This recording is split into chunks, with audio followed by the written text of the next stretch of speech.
gerais do serviço público na CUT Nacional.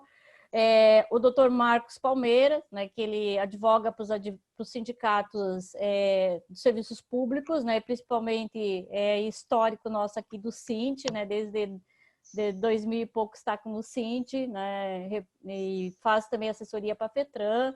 Então, o Marcos aí é doutor em direitos públicos e tudo, né, tem todo um acompanhamento aí do serviço público estadual.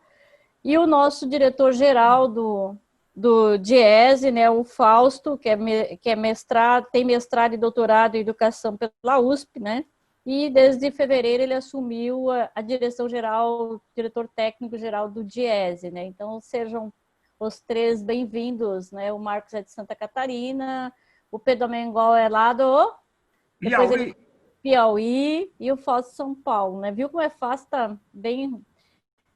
próximo, né? Bem fácil de estar aqui, né? Juntos conosco aqui. Então, esse debate que nós vamos fazer, essa roda de conversa, né? Que nós vamos fazer sobre a PEC 32, 2020, aí da reforma administrativa, que de reforma, quando a gente fala em reforma, é reformar alguma coisa e ficar melhor, a gente sabe que é para pior, né?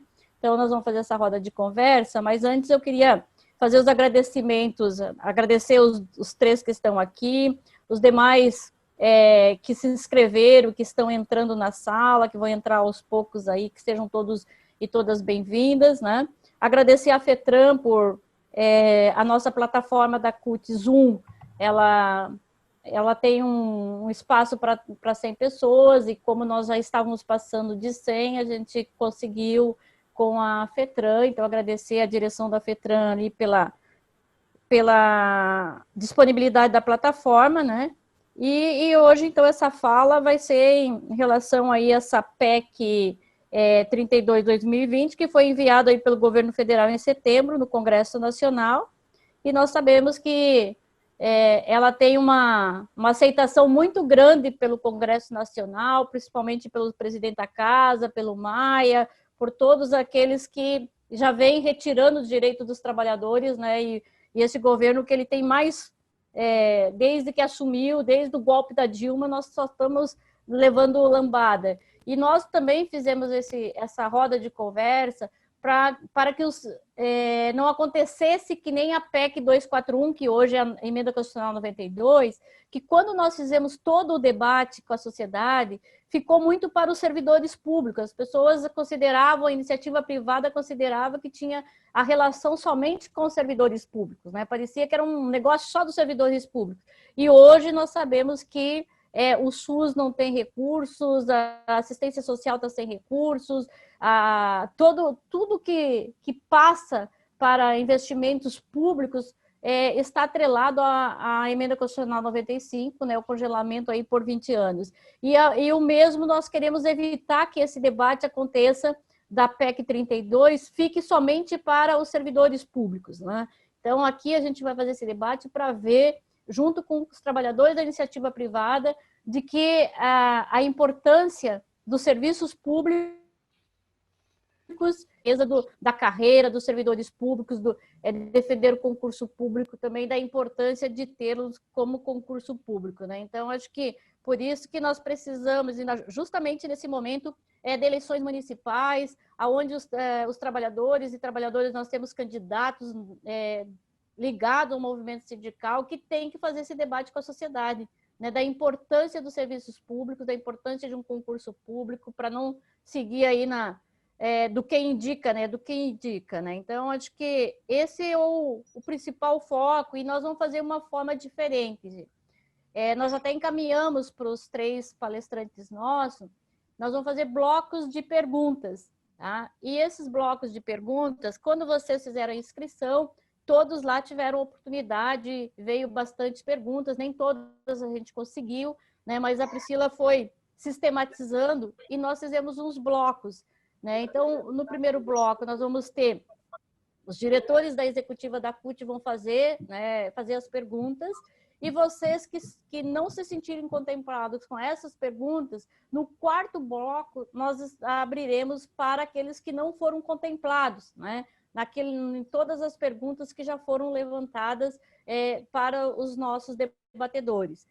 Por que nós estamos fazendo isso? Porque quando a gente fez a inscrição, as pessoas tiveram lá a oportunidade de colocar quais são as suas dúvidas, né? Porque nós fizemos uma roda de conversa para tirar suas dúvidas referente à reforma administrativa, tá? Então, no primeiro bloco agora, nós vamos, deixa eu ver aqui, eu estou seguindo as orientações da minha assessoria, porque senão depois ela cobra de mim, tá? Então, nesse primeiro bloco agora, a primeira pergunta, vocês entenderam? Então, quem não se sentiu contemplado, que se sentiu que precisou, que acha que precisa reforçar alguma coisa, no último bloco pode fazer a inscrição pelo chat, tá? Então, agora a gente vai fazer a primeira rodada de perguntas, daí a gente vai direcionar, cada diretor já tem o seu, que nem os debates para prefeito que não vai acontecer aqui na capital, né? Mas cada um já sabe para qual o candidato vai fazer a pergunta. Nós aqui já sabemos para qual debatedor, nossos debatedores, nós vamos fazer a pergunta. Eu vou começar já com a minha, tá? Que é nesse primeiro bloco aqui. A minha vai para o Fausto, né? Seja bem-vindo, Fausto. Então, você já vou fazer a primeira e você terá 7 minutos para respondê-lo, tá? Todos os nossos debatedores, a cada pergunta que for levantadas para eles terão 7 minutos para responder, e eu 3. Eu vou gastar menos porque eu já fiz um monte de fala, então vai ser bem rápida a minha pergunta. Um dos questionamentos que mais apareceram nas inscrições, né? Tanto no formulário de inscrição para essa atividade, mas também é o que a gente mais escuta dos trabalhadores. São quais as principais ameaças que essa reforma representa para os servidores nas 3 esferas? Para você, Fausto. Primeira boa tarde a todos. De novo, é sempre um prazer poder estar aqui conversando com vocês aí em Santa Catarina. Cumprimentar o companheiro Pedro aqui, né, que a gente está assim cruzando em vários lugares por aí. Cumprimentar a Ana Júlia e cumprimento todo mundo aqui aí de Santa Catarina. Bem, vamos por partes, né? Essa reforma não é uma reforma administrativa somente, porque quando a gente usa até o conceito, né, o nome reforma administrativa, dá a impressão que a gente está mexendo só ali nas questões de gestão da administração pública, da forma como o Estado, em especial, né, a gestão das pessoas, a gestão dos equipamentos, etc., vai acontecer. O que está sendo proposto, na verdade, é uma composição de um conjunto de medidas que já estão tramitando dentro do Congresso Nacional, e o que nós temos, de fato, é uma reforma de Estado, da qual a reforma administrativa é uma dessas pernas. E aí chama bastante atenção a mudança, principalmente ali logo no começo, né, no artigo 37, e depois na inclusão do 37A, colocando a questão de vários novos princípios da administração pública, e dentre eles o princípio da subsidiariedade. Eu acho que é bastante importante a gente olhar para isso, porque o conceito de subsidiariedade, inclusive, é dizer que cabe ao Estado brasileiro um papel complementar à iniciativa privada, ou seja, o Estado brasileiro deveria entrar somente onde a iniciativa privada não quiser ou onde a iniciativa privada não puder. Isso é uma inversão do que foi consignado na Constituição de 88.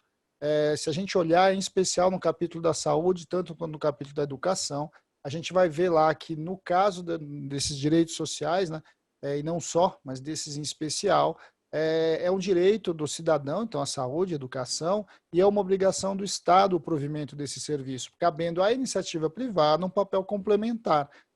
Essa mudança de princípio, que parece que é uma coisa simples, porque é só uma palavrinha ali que se coloca no artigo 37, ela muda todo o sentido do Estado. Eu estou chamando a atenção disso porque não é só em relação à questão da saúde e da educação. Pela proposta, eles estão mexendo, inclusive, na impossibilidade do Estado intervir em qualquer setor econômico que, de alguma forma, a iniciativa privada esteja atuando. Isso é uma mudança de paradigma do ponto de vista de como o nosso Estado brasileiro foi constituído. Isso é bastante, bastante grave. E do ponto de vista da sequência, então, não é, do 37A, o que vai ter ali é uma possibilidade, né, abrir a possibilidade de constitucionalizar essa possibilidade de que o Estado ele conceda, por meio de acordos, convênios, contratos, formas, né, de você encaminhar para o setor privado não só o serviço, como os próprios, ou seja, os equipamentos da administração pública e, inclusive, os servidores. Eu chamo bastante atenção disso porque nós aqui em São Paulo vivemos no âmbito municipal uma experiência dessa, foi a experiência do PAS, na época do prefeito Paulo Maluf, na década de 90, em que foi exatamente isso que aconteceu. Toda a saúde pública da cidade de São Paulo foi transferida nos seus hospitais, parte dos seus servidores e todos os equipamentos para a iniciativa privada. E o que a gente viu depois, 4 anos depois, foi a absoluta desmontagem da saúde, levando inclusive um tempo bastante grande para recolocar lá o conjunto de 8 hospitais na época que tinham sido transferidos. O que eles estão propondo nesse caso é colocar essa visão de Estado e por trás dela, então, toda uma mudança ali e constitucionalizar esse tipo de transferência. É bastante grave, uma vez que cada vez mais vai se conformando a ideia, então, dos direitos sociais como mercadoria, e vão ter que estar ali disponíveis no mercado para compra de quem puder, e o Estado vai escolher aqueles que não puderem comprar, quem vai poder obter esse serviço. Obrigada, Fausto. Então, agora o próximo será a companheira Sueli, depois a Sueli vai fazer para o Marcos, e depois o Rabelo para o Pedro Amengual. Então, companheira Sueli, nossa diretora de finanças da CUT Santa Catarina. Bom, boa tarde a todos, né? E ao Marcos, aí ao Mengol, Fausto. Bom, Marcos, essa reforma representa uma ameaça para os servidores atuais e para os concursados, né? Então, e também, assim, os servidores que têm regime próprio também serão afetados com a reforma? 7 minutos. O fone do Marcos está fechado. Deixa eu abrir aqui. Deu, né? Isso. Boa tarde a todos. Tá? Cumprimentar a Ana Júlia, né? Presidente da CUT estadual aqui de Santa Catarina. Cumprimentar o companheiro Fausto, do DIESE, né? O companheiro Pedro, também da CUT Nacional. Os demais companheiros aí que, antes da pandemia, né? Nós nos encontrávamos com bastante frequência. Agora, né? A única forma mesmo é o vídeo, né? É essa forma aí pouco usual, né, de conversar com os companheiros, né? E eu queria trazer aqui para vocês já também assim infirmando, né, aquilo que é dito no noticiário, inclusive nas páginas oficiais tanto da Câmara como do Senado, né, a questão que diz respeito a quem afeta esta reforma administrativa, né? E muito tem se propagado a ideia de que ela é restrita à parcela dos novos servidores. E eu vou discordar dessa posição, como eu disse no início, vou infirmar essa ideia, né, porque o conteúdo, né, eu assimilo aí a postura, a posição do Fausto, né, essa não é propriamente apenas uma reforma administrativa, é uma reforma efetiva mais ampla do Estado, é uma reforma do Estado, na verdade, que este governo está propondo, né? A gente precisa entender assim que nós estamos passando por um momento que é excepcional na economia capitalista, né? É um período de transição, talvez um período de transição de hegemonia, né? Os Estados Unidos está deixando de ser a nação economicamente proeminente no mundo capitalista, e nós estamos vendo o ingresso da China, né, ocupando esse lugar. E é óbvio que esse período de transição a gente enfrenta crise em todo o sistema capitalista. E quem sofre mais com essa crise, né, é quem está na periferia do sistema capitalista, né, e é exatamente ali onde nós estamos, né? Então, essa reforma administrativa, ela, de certa forma, ela representa, digamos assim, um mecanismo que o capitalismo está encontrando, né, que o sistema capitalista está encontrando, para extrair efetivamente a riqueza, né, estabelecer um mecanismo de transferência de riqueza. E os servidores públicos, eles estão no meio disso, eles são afetados, né? E de que forma os servidores públicos são afetados? Eu digo assim, a pergunta da Sueli foi: se vai afetar os atuais servidores, os futuros e aposentados. Eu acredito que afeta todas, tá? Todos eles. E aí eu vou colocar aqui alguns aspectos que eu acho que são importantes em relação a esta afetação, né? Primeiro, eu digo assim, o primeiro aspecto que eu vejo importante é que essa reforma ela desvaloriza, né, sobremaneira as carreiras, né? E aí essa desvalorização, né, ela vem naquele discurso governamental, né, de extinguir as centenas de carreiras que tem no serviço público e criar uma carreira única, né? E isso está lá disposto no artigo 39, né? Aí uma regra impositiva na emenda constitucional, alterando o artigo 39, que diz o seguinte: a lei complementar disporá sobre normas gerais de gestão de pessoa, política remuneratória e tal.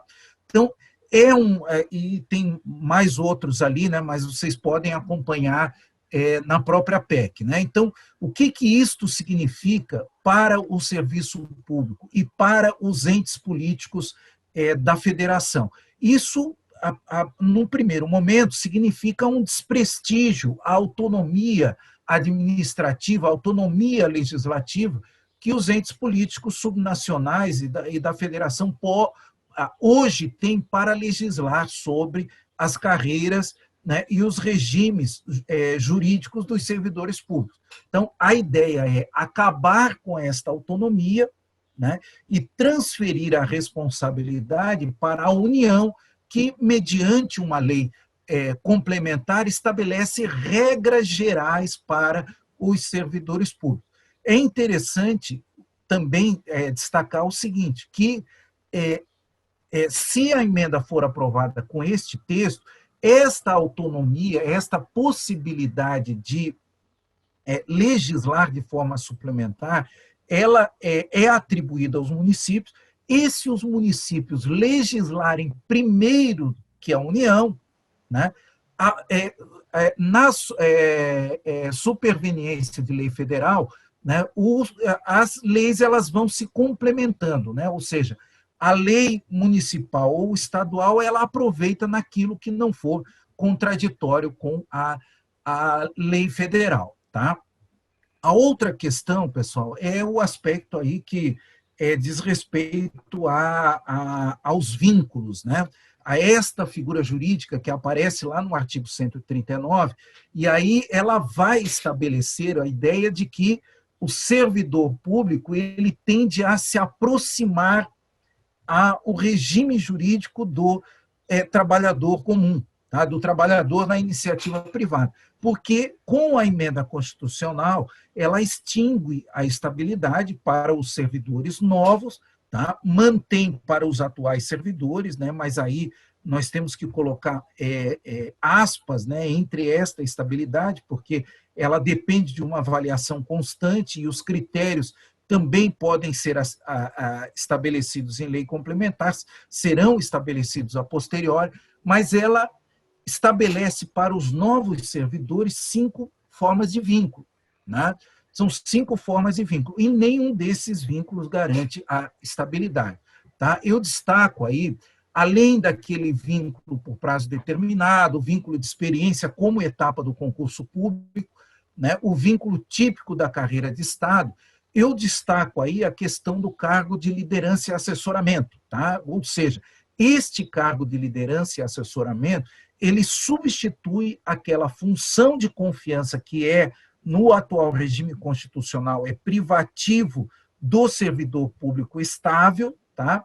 E substitui também o cargo comissionado. Então, nós temos hoje, né, o sujeito que não precisa ter vínculo com a administração pública, ele está abrangido nessa nova figura jurídica, que é o cargo de liderança e assessoramento, tá? A outra coisa, pessoal, o artigo 2º da PEC, ele permite a alteração dos atuais planos de carreira e estatutos de servidores públicos. Em que sentido? Tá? Ele estabelece ele estabelece que restrições que seriam dirigidas aos servidores que ingressassem no serviço público após a emenda constitucional, a aprovação, né, desta PEC, possam ser estendidos aos servidores que estão na administração pública, tá, mediante alteração dos estatutos e regimes e planos de carreira. Tá? Quero lembrar aqui, destacar para vocês o seguinte, que já é uma jurisprudência bastante antiga do Supremo Tribunal Federal que deixa muito claro: servidores públicos não têm direito adquirido ao regime jurídico. Isso significa dizer que, havendo alteração do regime jurídico, tá? Havendo alteração do estatuto e do plano de carreira, a única coisa que é garantida para o servidor público é a irredutibilidade da remuneração. Tá? A outra coisa que eu coloco aqui, já falei, né, que é o fim da função de confiança, né, e isto permite que servidores que não pertencem, aliás, que pessoas que não pertencem à carreira efetiva do serviço público possam ocupar estes cargos de liderança, né? Então, nós poderíamos ter aí, em situações chaves, dentro de entidades da administração pública, né, cargos chaves que hoje são ocupados, são funções de confiança, poderiam se transformar em cargos de liderança. Né? A outra questão também que é importante destacar é a questão do que eu vou chamar aqui, para tornar a linguagem mais fácil, né? O que eu chamo aqui de parcerias públicos-privadas. Tá? É a possibilidade, eu acho que o Fausto já citou brevemente, né? É a possibilidade que os estados, isso é uma faculdade que está posta na emenda, tá? No artigo 37A, a faculdade que os entes políticos têm de firmar instrumentos de cooperação com entidades públicas e privadas para execução de serviços públicos, inclusive com a utilização de espaço público e do pessoal e de recursos humanos particulares para atuação, né, para desempenhar serviços públicos. Eu não sei como é que está meu tempo. Acabando. Já passou. Já passou? Então, só deixa a última questão que eu gostaria de colocar nesse questionamento inicial, tá? Há um dispositivo também que eu acho que ele, como ele está lá no final da PEC, tá? Ele parece não ter muita relevância, mas ele é um dispositivo que, se aplicado, ele pode levar, digamos assim, ao esvaziamento dos atuais regimes próprios de previdência. Tá? É uma faculdade que está lá no artigo 9º, tá, da PEC, que diz que os novos servidores contratados poderão, por meio de legislação do ente político, né, serem admitidos na forma do regime próprio de previdência ou na forma do regime geral de previdência, ou o regime que for atribuído a esses servidores. Então, isto é uma forma também, né, de esvaziar os atuais regimes de previdência e afetar de forma reflexa os atuais aposentados. Tá? Eu fico por aqui. Obrigado. Obrigada, Marcos. Acaba, a gente sempre, porque para concluir o raciocínio, a gente não quer atrapalhar, né? Mas vai ter mais pergunta para ti, não se preocupa. Agora eu vou passar para o Lírio, né, que é nosso diretor aí da CUT estadual e também diretor do Sintrafesc, né, que ele vai fazer uma provocação para o seu parceiro de luta aí, muitos anos de luta juntos, né? Então, Lírio, é com você. Primeiramente, boa tarde a todos e a todas, em especial aos nossos 3 convidados, Pedro, Marcos e Fausto, né? E a você, Ana, como nossa querida presidente da CUT, e com isso estendendo aos demais participantes da plenária. Queria fazer uma pergunta, aliás, várias perguntas para o meu amigo Pedro Armengol, como o Ana disse, né? De tantos anos de batalha junto, né? A partir do pressuposto que essa reforma venha a ser aprovada, Pedro, a gente gostaria de saber de você como ficaria a estabilidade dos servidores atuais, né? Como ficarão os concursos públicos, vai continuar tendo concurso público, não vai mais ter concurso público, né? E a forma de contratação, vai mudar essa forma de contratação, ou vai continuar tendo concurso público de novo, né? E outra coisa, os atuais servidores. Essa reforma, ela atinge os atuais servidores ou não atinge? E é isso, Pedro. Bem, primeiro, boa tarde a todos e a todas. Cumprimentar aqui a minha companheira de direção da CUT, né, nacional, a companheira Ana Júlia, presidente de Santa Catarina, e em nome dela, aí, cumprimentar todos os dirigentes e militantes, né, desse estado que a gente tem o prazer de estar participando desse debate, né, com os militantes e dirigentes. Saudar aí o meu companheiro Fausto do DIEESE, né, que virtualmente a gente tem se encontrado muito, né? Infelizmente, não pelo fato de estar se encontrando, mas os ataques impostos pelo atual governo, que mesmo com a nossa posição de isolamento social, mas não tínhamos como a gente ficar nesse momento omisso, né? De estar, inclusive, encontrando mecanismo de estar proporcionando esse tipo de debate. Saudar aí o doutor Marcos Palmeira, advogado aí de várias entidades sindicais.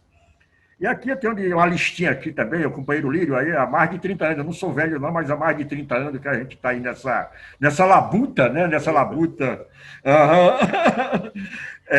O companheiro Dérmio, né? Presidente do nosso Sintrafesc, né? Filiado à nossa confederação, que eu também sou dirigente da Confederação dos Servidores Públicos Federais. O companheiro Bertaço, né? Aí é uma questão bem pessoal de amizade, que há tanto tempo também a gente não se encontra, né? Companheiro Carlinho, né? Senão ele não me hospeda mais na casa dele lá em Santo Antônio, né? A gente tem Depois vai ter um brinde do martelinho. O brinde do martelinho, né? Tal.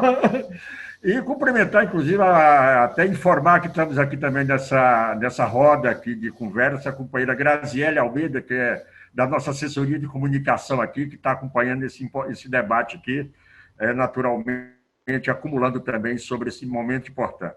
Bem, parte do que foi aqui abordado pelo Lírio, né? Já foi em parte já respondido pelo doutor Marcos, mas eu queria começar aí pela última pergunta, né? Eu acho que ela começa a dar conta de responder as duas primeiras, né? Primeiro que, né, sobre a forma de contratação. O doutor Marcos já respondeu aí, né, que se extingue o regime jurídico único, né? E eu queria só chamar a atenção que essa extinção do regime jurídico único não diz respeito só à extinção de vínculo, né, do vínculo do regime, mas de tudo que está no ORJU, que no nosso caso do Serviço Público Federal, é a Lei 8.112, né? Então, o que não tiver na Constituição e que está no RJU, se aprovado essa reforma, automaticamente está extinto tudo que tem dentro do RJU. Como, por exemplo, isso tem um impacto sério, inclusive para as organizações sindicais, como, por exemplo, a liberação para mandato classista, né? Que não está previsto na Constituição, e se extinguir o RJU, automaticamente está extinto, né, a normatização de liberação para mandato classista. Mas aí ele prevê 5 vínculos, né, que aqui só precisando, né? O primeiro é o cargo típico de Estado, né? Que é uma minoria, né, que principalmente o pessoal da área de auditoria, né, com ingresso por concurso público, né, para o cargo típico de Estado, né, e com estabilidade. É o único vínculo dos 5 que está desmembrado agora, que tem estabilidade, né? Mas uma estabilidade, como diz aí muito bem o doutor Marcos, né, entre aspas, né? Inclusive, tem um expediente novo na forma de contratação, né? Que a posse do cargo se dá após o término do vínculo de experiência, que substitui o estágio probatório, que também é um elemento importante para a gente considerar. Antes, até agora, no momento que você passa num concurso público, né? Você é aprovado no concurso público, você de imediato você toma posse do cargo. Se é aprovada a PEC 32, você não toma de imediato posse do cargo. Primeiro você entra no vínculo de experiência, tem um período de 2, 3 anos, só após o vínculo de experiência, que é e substitui o estágio probatório, é que você terá ou não acesso, ou tomará posse ou não no cargo, né? Inclusive com a previsão, né? Inclusive alguns analistas consideram que sempre eles vão fazer, né, aberturas de vagas maior do que o necessário, justamente para ter essa segunda seleção. São duas seleções separadas. Primeiro o concurso e depois o vínculo de experiência para você poder ter acesso ao cargo, no caso do cargo típico de Estado, que é uma minoria, né? É muito pouca gente nesse cargo. O segundo é o cargo por prazo indeterminado, né? Que é também o ingresso por concurso público, sem estabilidade, né? Não tem estabilidade, como eu disse, dos 5, só o cargo típico tem estabilidade, os demais não têm estabilidade, né? E também a posse do cargo só após o vínculo de experiência ou estágio probatório, né? Além de poder ser demitido por indisciplina, insuficiência de desempenho, né, que será regulamentado posteriormente, né? É por isso que, inclusive, a estabilidade dos atuais é relativa, porque, inclusive, a regulamentação desses processos de avaliação vai se dar através de lei ordinária, que é bem mais simples de serem aprovada, e que, naturalmente, considerando a essência dessa reforma, será direcionado não para qualificar a gestão pública, mas para proporcionar a admissão de trabalhador e trabalhadora do setor público, né? E tem um elemento também importante que a gente quer destacar no caso dessa reforma, né? Que também o servidor ele pode ser demitido por algo previsível que se chama a obsolescência da atividade, que é quando a administração entender que o órgão ou a atividade não for mais necessária. Eu considero um dos elementos mais graves dessa reforma. Esse poder absoluto do chefe do poder em extinguir órgão ou cargo, é só considerar que não é importante aquela atividade e automaticamente se extinguir o cargo, ou o órgão, ou a atividade, não tem como se segurar esse trabalhador, essa trabalhadora. Quer dizer, a estabilidade ela não existe para ninguém. Nem se aprovada a PEC 32, no meu olhar, ela não existe nem para os futuros e nem para os atuais, né? Porque se eu extingo a atividade e o órgão, não tem como se garantir estabilidade se não tem onde se trabalhar. E isso, inclusive, alguns deputados, essa semana passada, inclusive entraram com a ADI no Supremo Tribunal Federal, né, alguns parlamentares de partidos progressistas, questionando justamente esse poder absoluto do chefe do Poder Executivo, né, em extinguir órgão ou atividade ou cargo, né, da administração pública, né? E o quarto vínculo é os cargos de liderança e assessoramento, né? Que ingressa por processo seletivo simplificado, né? Sem estabilidade, e isso significa que os servidores em atividade não possuem mais exclusividade da ocupação das funções comissionadas, porque hoje tem um percentual que é garantido para os servidores efetivos. Não existirá mais, e isso eu chamo, inclusive, da queirorização da administração pública. Esses processos seletivos vão ser direcionados para os apadrinhados, né, dos políticos, principalmente da classe política, para atender os seus interesses e, claro, não atender os interesses da administração pública.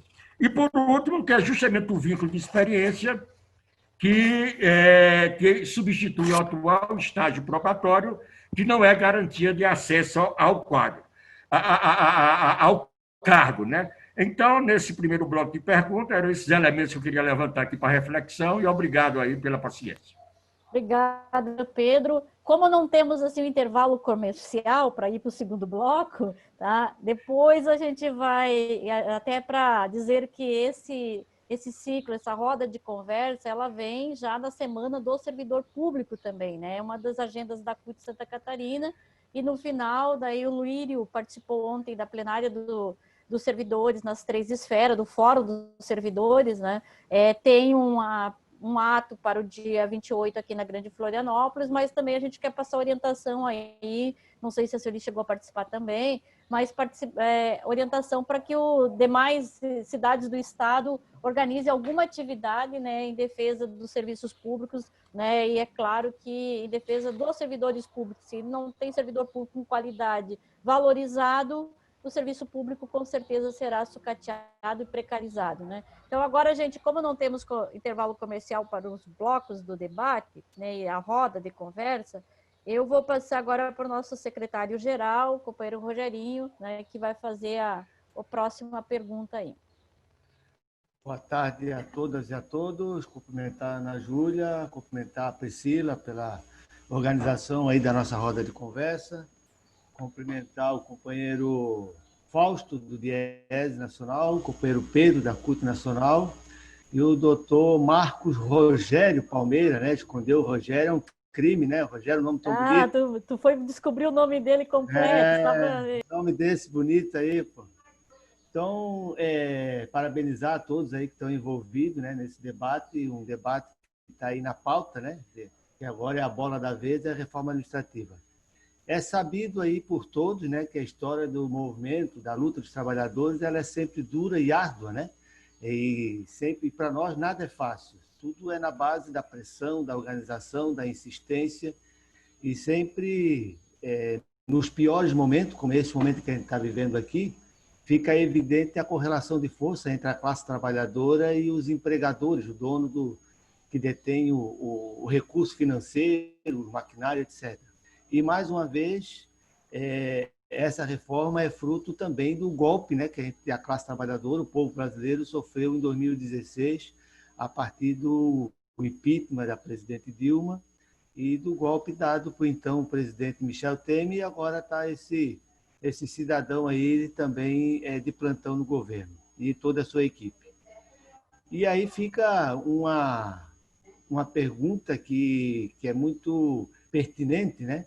Porque todo mundo, pelo menos no senso comum, reforma administrativa vai atingir os servidores públicos, vai atingir os serviços públicos. E aí eu quero direcionar a pergunta para o companheiro Fausto, até por conta do conhecimento amplo aí do Diese, das pesquisas do Diese, todo o debate que já tem feito, sobre a questão como é que fica a situação dos trabalhadores privados, os trabalhadores privados, cidadão comum, né? Quais são os prejuízos a curto e longo prazo para o setor privado, para a sociedade brasileira e para a economia?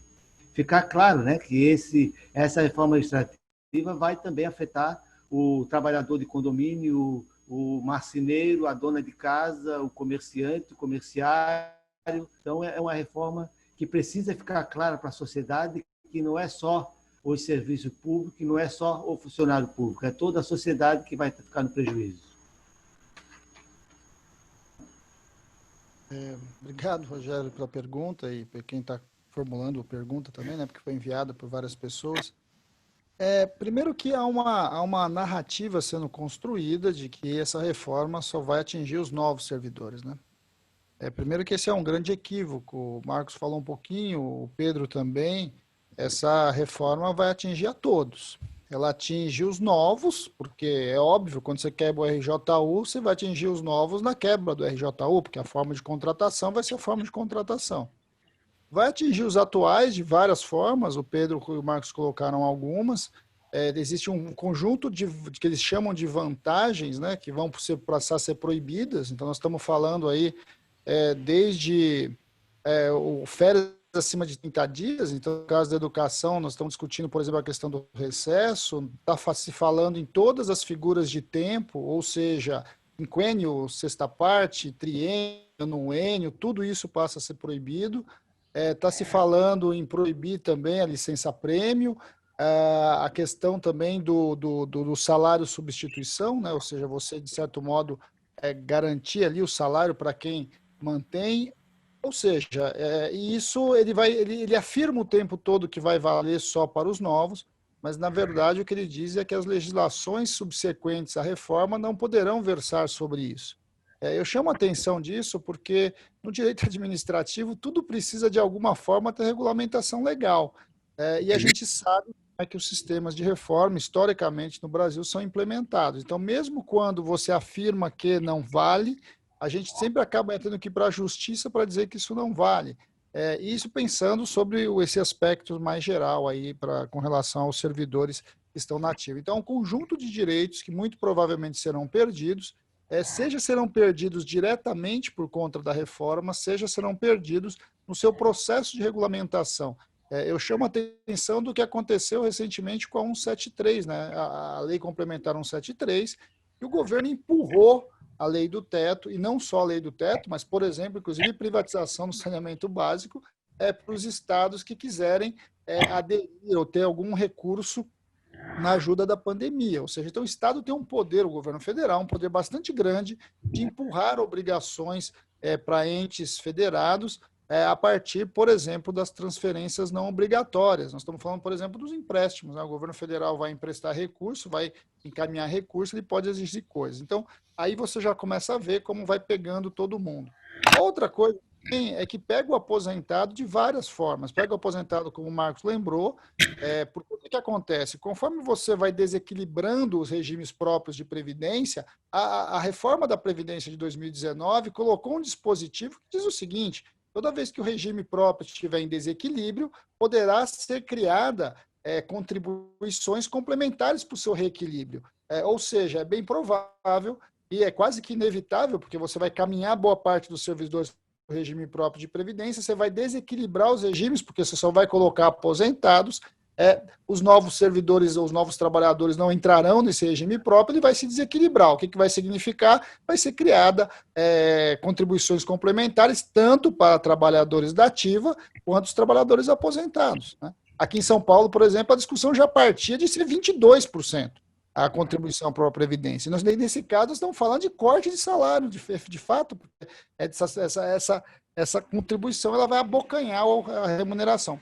A outra coisa que eu chamo a atenção dos trabalhadores aposentados é que você tem também a discussão da paridade, porque para você ter a paridade que a gente garantiu a partir na resistência, né, da reforma de 2003, da reforma de 2019, é que para ter paridade tem que ter relação entre os cargos de quem está aposentado e os cargos que estão na ativa. Você vai desmontar as carreiras, desmontar as referências, inclusive, de contratação, e a pergunta que fica é como é que você vai estabelecer paridade para aquele aposentado em relação a uma outra realidade que vai começar a ser organizada. Ou seja, o aposentado também será atingido. A reforma também pega, por exemplo, o pessoal das estatais, servidores, trabalhadores CLTistas das estatais. A reforma proíbe que convenções coletivas definam cláusulas de estabilidade para estatais. Então, isso é só um exemplo de como você vai avançando para o conjunto de trabalhadores, inclusive CLTistas.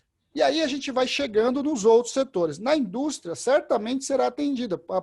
Por quê? Porque a PEC ela proíbe que o Estado intervenha economicamente em setores que a iniciativa privada esteja atuando. A gente fala muito sobre o nosso olhar, né, muito sobre o olhar do serviço público, mas nesse caso, por exemplo, as típicas intervenções que a gente viu, por exemplo, no caso das montadoras, em vários momentos ali, em que o Estado ou mexeu na tributação ou concedeu empréstimo subsidiado para empresas, muitas vezes para salvar setores inteiros, como a gente viu, passa a ser proibido a partir dessa PEC. Então, assim, tem uma série de mudanças ali que vai atingir todo mundo. E, por último, gente, vai desmontar o serviço público, vai desmontar a cadeia que organiza o provimento dos direitos sociais. E aí vai pegar todo mundo, porque há uma ilusão achar que você ter o seu filho na escola particular ou que você ter o plano de saúde seu, a tua vida está resolvida. A primeira coisa que a gente aprende quando começa a saúde pública a minguar é que os planos de saúde começam a encarecer. Né? A hora que a educação pública começar a minguar, os valores da educação privada vão começar a crescer. Isso para dizer o mínimo, né? Porque a gente sabe que, de fato, o que vai acontecer lá na frente, é só olhar o que acontece na saúde nos Estados Unidos, você vai aumentando cada vez mais o contingente de pessoas que não têm acesso a esses diversos serviços por N razões. Então, é inevitável que essa reforma atinja todos, de maneira diferente cada um, mas o fundamental é que atinja a sociedade a partir da desmontagem do Estado como a gente conhece. Obrigada, Fausto. Lembrando que essas perguntas que os nossos diretores estão fazendo foi sistematizada pelas inscrições, tá? A Priscila, nossa assessora, foi sistematizando e a gente foi dialogando, né? E esse bloco parece que é um trio sertanejo, né? Tudo com R aqui, né? Agora o próximo é o Rabelo e depois o Reinaldo também. Daí o Rabelo para o Pedro e o Reinaldo depois para o Marcos. Olha lá o trio sertanejo aqui. Boa tarde a todos e a todas. Estão me ouvindo, não? Então, né? Boa tarde ao Pedro, ao Fausto e ao Marcos aí, doutor Marcos. Sejam bem-vindos, né? A CUT de Santa Catarina. E, Pedro, quais são os verdadeiros interesses do governo por trás dessa reforma? E a segunda, se ela for aprovada, vai realmente gerar uma economia no cofre do público, como o governo fala? Bem, boa tarde, Rabelo, né? Bem, Rabelo, para a gente compreender os verdadeiros interesses do governo com essa reforma administrativa, né, precisamos compreender que essa proposta é a continuidade de um projeto, né, dentro de uma nova visão de Estado, né, de um Estado ultraliberal, aprofundada principalmente a partir da crise do sistema financeiro internacional de 2008. Né? Então, essa proposta é só a continuidade de uma política, né, que tem como elementos centrais a prioridade do orçamento público, é garantir a rentabilidade, né, do capital rentista. E essa política se intensifica principalmente a partir do necessário golpe para as elites dominantes, principalmente as elites, né, financeiras, né, de 2006, com o objetivo central, no nosso olhar, né, de quebrar, por vez, o pacto social assinado na Constituição Federal de 88, né? Tirar qualquer manto de proteção social, de desresponsabilizar o Estado, né, em termos de proteção social. Né?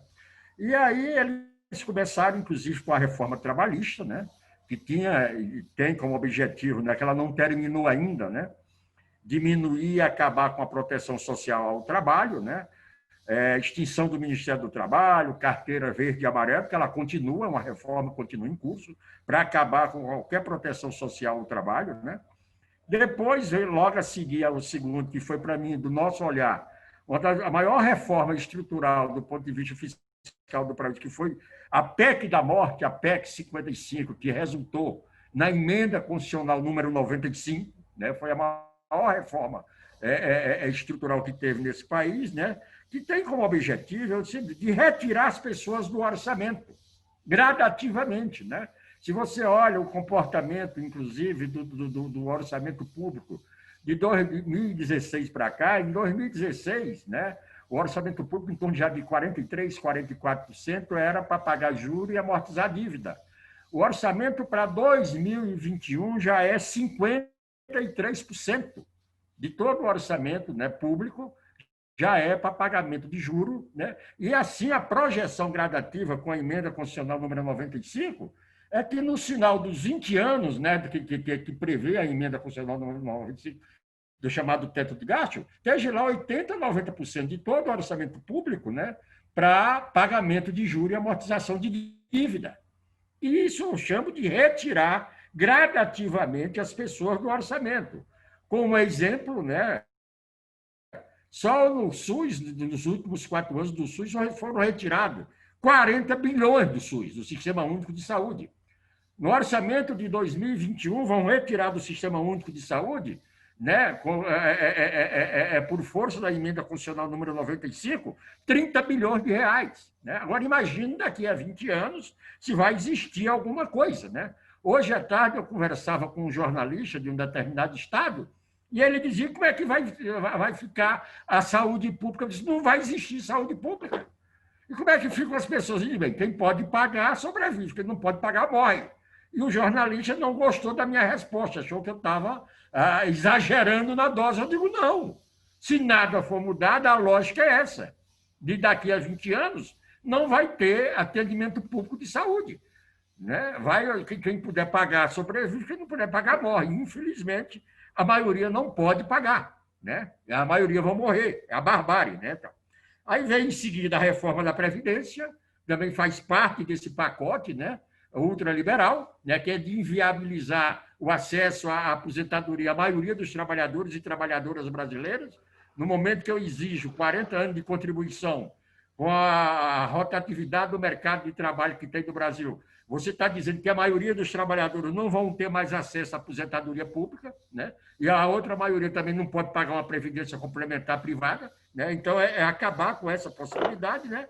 E vem a reforma administrativa agora, na PEC 32, que não é ainda a reforma administrativa, isso bem claro, ela é só a primeira fase. Eu, inclusive, usando o linguajar lá do ministro do Bolsonaro do Meio Ambiente, a PEC 32 é para abrir a porteira para passar a boiada.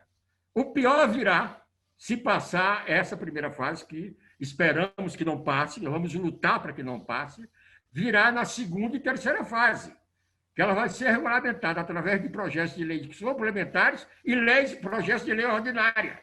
E aí é onde vem literalmente a cacetada, né? Vai se consolidar essa lógica, né? De literalmente, como o Fausto já contextualizou muito bem, que é da privatização do serviço público mesmo. Né? Só o que der lucro vai para o privado, o que der prejuízo no público. Né? Então, é essa a lógica dele. E criar as condições, né? Um dos objetivos também dos interesses é de criar condições com mais facilidade para que os chefes dos poderes possam se desfazer dos órgãos e seus funcionários. É esse um dos objetivos centrais, né? E, naturalmente, aumentar o fisiologismo e o patrimonialismo, a volta do velho patrimonialismo e a volta do velho fisiologismo, né? Que, infelizmente, está no DNA da administração pública brasileira desde a época do João VI, né? Que tivemos avanços, né? Durante esse processo histórico sociopolítico brasileiro, mas agora se retorna praticamente à época do João VI, né? Ao patrimonialismo e ao fisiologismo, característica, inclusive, de monarquia. Né? Então, e criar as condições para que as instituições possam serem administradas por organizações de direito privado, que é uma das essências dessa reforma, né? E, enfim, parte do processo da redução da estrutura e da presença do Estado em todo tipo de política e da soberania nacional. É a entrega total, é a submissão aos interesses, inclusive, do capital internacional. É como o Bolsonaro faz, literalmente, né, de se ajoelhar aos pés do Trump, né, entregando a própria soberania nacional. Né? E sobre a geração de economia, né, bem, isso é um debate muito delicado. O Paulo Guedes diz que a reforma gerará 300 bilhões de economia em 10 anos. Bem, no nosso olhar, isso não é economia. Simplesmente, se isso acontecer, eles vão tirar 300 bilhões de política social e transferir para o capital rentista privado. E não terá mais serviço público. Isso não é economia, isso é a barbárie.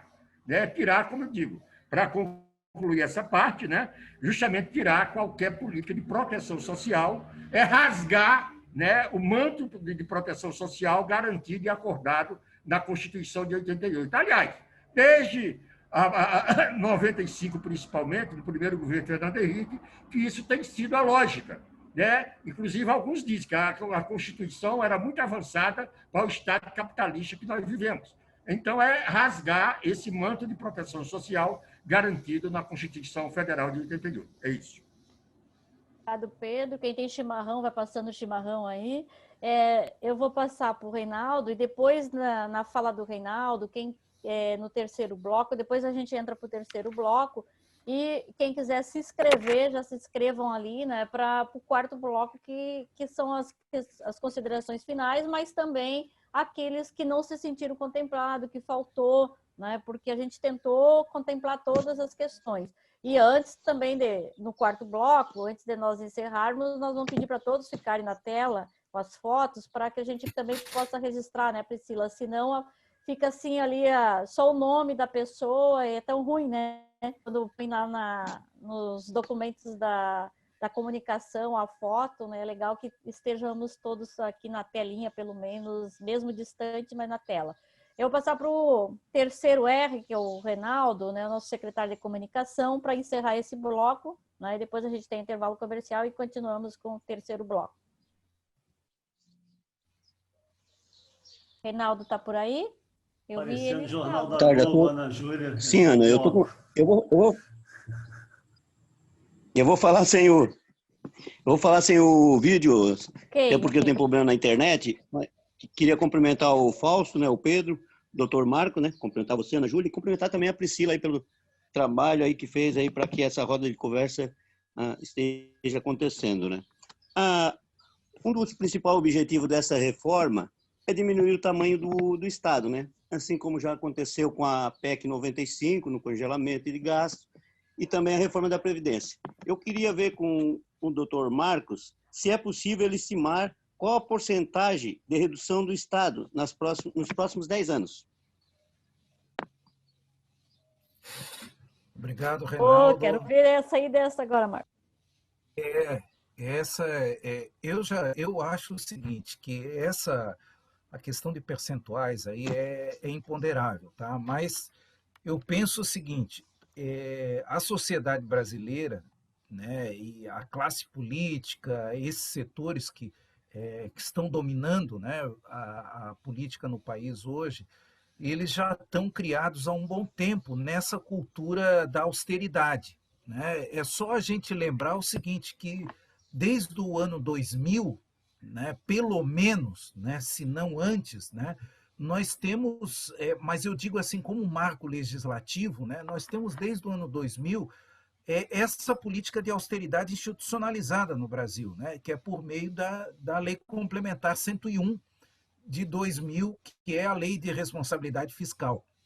E desde aquela época, Pedro, né, a gente falando aqui em economia, né, desde aquela época, todas as reformas que foram sendo realizadas, elas tinham a promessa de economia, né, de economizar recursos do Estado, né, naquela, digamos assim, naquele ensinamento, né, que foi passado, foi tão difundido pelos meios de comunicação, né, que o Estado tem que funcionar como a nossa casa, né? Ele não pode gastar mais do que arrecada, né? Ou seja, aquela visão infantilizante do Estado, né? E que isso ajudou bastante a disseminar essa cultura da austeridade, né? E ela vem, eu lembro, tem inclusive outros elementos anteriores, né, nessa reconfiguração do Estado.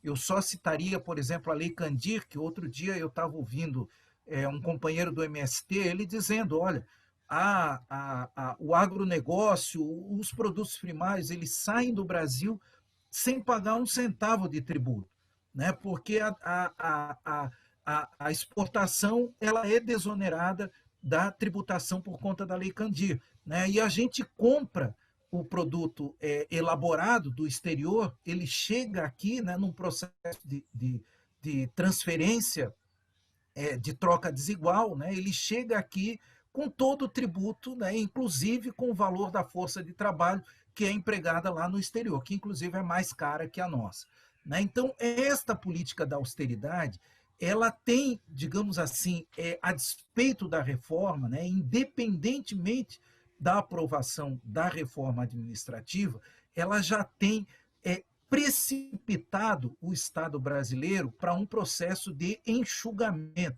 de redução. E aí o Pedro lembrou muito bem, nós tivemos um processo violento com a emenda constitucional 95 de 2016, né, que indexou as despesas primárias da União ao índice de inflação. E ali nós tivemos, né, o estabelecimento do teto de gastos e esse mecanismo de indexação, que ele é um mecanismo efetivamente declinante da relação gasto público per capita e em relação ao PIB também, né? Então, nós temos, digamos assim, um processo declinante, né, em face deste teto, e isto, ele objetivamente, ele acaba levando à redução do Estado, né? Então, a PEC, né, junto com esta política, né, esta cultura, vamos dizer assim, a cultura de austeridade, estas mudanças constitucionais, a lei de responsabilidade fiscal, a mudança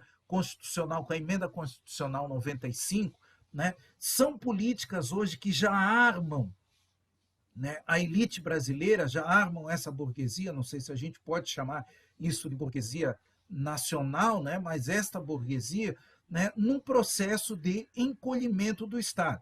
Quero lembrar o seguinte, pessoal, a Constituição de 88, tá, na minha visão, aquele pacto constitucional, aquela Carta de Direitos, ela não existe mais. Ela está sendo agora, digamos assim, incinerada, por assim dizer, por esse processo de reformas, né, que a gente vem enfrentando neste período. Ou seja, ela está num processo declinante, ela está acabando aquela Constituição de 88. Então, aquilo que a gente vê lá de direitos, artigo 5º, artigo 7º, eles cada vez mais estão perdendo a sua eficácia, tá? E a reforma, e aí a gente vê assim, nós chegamos num cenário esse ano, né, com a pandemia que potencializou a crise econômica do capitalismo, né, nós chegamos num cenário que este auxílio emergencial que foi tão disputado, né, pela classe política, né, a maternidade do auxílio emergencial, ele foi, digamos assim, o que salvou o colapso da economia, a economia brasileira de um colapso total, né? Então, esta renda, esses R$600, R$1.200 que foram pagos, que estão sendo pagos, né, salvou a economia de um colapso. Mas a emenda, a PEC 32, ela ainda, digamos assim, potencializa esse desmanche do Estado. Por exemplo, o Fausto já citou, o Pedro também citou, essa questão da limitação da atuação do Estado da sociedade. Há um dispositivo lá, o artigo 88, ele altera o artigo 88 da Constituição, que estabelece, né, que permite que a lei estabeleça um número máximo de ministérios e de entidades da administração pública. Então, é um claro elemento limitador de atuação do Estado, à medida que ele cria um número máximo de entidades que podem atuar na vida pública, ele está criando, digamos assim, está estabelecendo um mecanismo de encolhimento do Estado. Tá? A outra que eu acredito também que é uma medida de extrema violência, tá? É a possibilidade de extinção de entidades públicas. Quer dizer, aí eu me refiro especificamente a autarquias e fundações. Tá? E esta mudança que é proposta pela PEC está perdida ali no artigo 84, tá? Ali no artigo 84, a alteração do artigo 84, ele retira esta alteração por meio de lei, né, e permite que ela seja feita por meio de um decreto, por um ato do Poder Executivo, né? Medida que pode ser replicada, inclusive, por estados e municípios. Significa dizer o seguinte, que com esta PEC, as universidades públicas, as fundações que pertencem ao Estado, né, que pertencem à União, elas podem ser extintas até por decreto. Né? Então, é uma medida de extrema violência que está sendo proposta. Isso, inclusive, tá, levou, de certa forma, uma manifestação mesmo tímida, né, mas revoltada do presidente da Câmara, dizendo que havia uma concentração excessiva de poderes na mão do presidente da República. E, por último, aqui eu gostaria de destacar, né, como esse outro aspecto de redução do Estado, né, de redução da capacidade do Estado de intervir na economia, né, é aquilo que foi também citado anteriormente aqui, que é o dispositivo, uma alteração que é promovida no artigo 167 da Constituição, que veda o Estado de instituir medidas que ele chama de reserva de mercado, que beneficie agentes privados, agentes públicos, né? Ou seja, impede o Estado de intervir efetivamente na economia, como forma, segundo a proposta de emenda constitucional, como forma de garantir a livre concorrência. Então, este é um outro mecanismo, digamos assim, do ponto de vista da economia, né? É a liquidação do desenvolvimentismo, né? A liquidação daquele modelo inaugurado pelo Getúlio Vargas e que foi impulsionado até pouco tempo, né? A ideia é isso, é liquidar e permitir a livre concorrência dentro do Estado brasileiro, né? Lembrando que este aspecto aqui que está posto na emenda constitucional é a efetivação daquele princípio lá do artigo 37, alterado, né, que é o princípio da subsidiariedade, ou seja, o Estado se retira de grande parte da atividade econômica, né, e atua como um agente subsidiário, né, no serviço público. E aí, só para finalizar a minha intervenção, quero dizer o seguinte, né, aquela ideia de isonomia, de igualdade, de direitos sociais como mecanismos, direitos econômicos e sociais, como mecanismo de estabelecimento de igualdade entre as pessoas, aí igualdade do ponto de vista liberal, tá? Eu gostaria de assinalar isso, igualdade do ponto de vista liberal, este princípio da igualdade também está sendo, digamos assim, sepultado com esta reforma administrativa. Então, esses mecanismos é importante assim para que a gente tenha a ideia do ponto de vista da lei, né, e da Constituição, a amplitude, né, e a interferência que esta reforma administrativa promove no atual cenário constitucional. Obrigada, Marcos. Eu queria, antes de passar para o terceiro bloco, então, no intervalo comercial aqui, né, cumprimentar todos os sindicatos aí da iniciativa privada, porque tem bastante servidor público, professor, servidores públicos municipais, estaduais, mas nós temos comerciários, alimentação, edifícios, agricultura familiar, né, que estão presentes, psicólogos que eu vi também, né, então a gente, além desses, saudar e agradecer por estar aqui, porque nós sabemos que esse debate não pode ficar somente, né, entre nós, servidores públicos, né? E para vencer essa reforma, eu vi uma pergunta ali no chat, só vamos vencer essa reforma se nós buscar a unidade da classe trabalhadora, né? E fazer o enfrentamento com o Congresso Nacional. Caso contrário, nós vamos ficar fazendo estudo, né? Então, quando a gente faz essa roda de conversa, é para que nós tenhamos elemento para conversar com o vizinho, na rua, na hora, no ponto de ônibus, seja lá onde for, que nós temos que desconstruir essa imagem que é passada dos serviços públicos e dos servidores públicos. Senso comum acha que todos nós somos privilegiados, né? E acho que depois o Fausto, ou até mesmo o Marcos, ou o Pedro, né, tem que colocar, né, ela já disse quem vai ficar fora, né? Eles já falaram quem vai ficar fora da reforma, né? E quem vai ficar fora não somos nós, né? Então, agora, para esse terceiro bloco, e quem quiser fazer suas inscrições, aproveitam agora no terceiro bloco, que nós vamos passar a ponte, vamos lá para o Jardinópolis, para a companheira Adriana, né, porque nós estamos aqui na ilha, só com a maioria aqui da ilha, então vamos para lá de Lages, com a companheira Adriana, que é da agricultura familiar. Está por aí, Adriana? Estou sim. Então, cumprimentar a Ana Júlia e todos que estão aí participando desse debate tão legal, tão importante e tão necessário nesse momento. A pergunta que eu vou fazer é direcionada para o Pedro Armengol. E representando, então, as pessoas que escreveram as perguntas, lá, as dúvidas no momento da inscrição, a pergunta que eu faço é sobre em que pé está a tramitação da reforma no Congresso, né? Como que está a tramitação da reforma no Congresso, se já tem previsão de votação e se tem alguma chance dos servidores do Legislativo e do Judiciário serem incluídos na reforma. Obrigada. Bem, boa tarde, companheiro Adriano. Ótima pergunta, né? Até porque essa é uma dúvida, né, que paira, né, e nós não temos nenhuma segurança absoluta, né, de responder, porque esse processo legislativo ele é extremamente complexo, né? Como é complexo também os interesses do governo nesse momento, né? Porque no que diz respeito a medidas já apresentadas ao Congresso Nacional, né, que atinge os serviços e servidores públicos, infelizmente, não existe só a PEC 32. Né? Inclusive, antes da PEC 32, né, nós já temos lá a PEC, só destacando algumas, tem outras, mas só destacando algumas.